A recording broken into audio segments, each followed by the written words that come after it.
Владата на Македонија на последната седница донесе одлука со која се дозволува одигрување на надпревари во екипните спортови. Сепак надпреварите на краток и среден рок ќе се играат без присуство на публика и протокол за здравствена безбедност на сите учесници.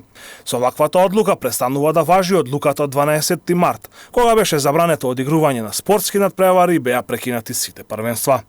Со одлуката на владата се задолжуваат сите спортски федерации да изготват протоколи за тренинзи и одигрување на надпревари, со цел заштита на сите инволвирани од COVID-19, кои потоа треба да бидат одобрени од Комисијата за заразни болести и Министерството за здравство.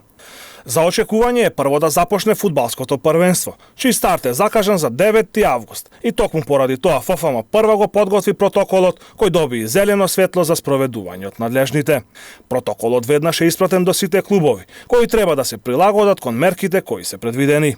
Останува нејасно дали забраната за присуство на гледачи ќе важи и за репрезентативните настапи на македонските национални селекции, со оглед на тоа што ни предстои богата репрезентативна понуда на есен.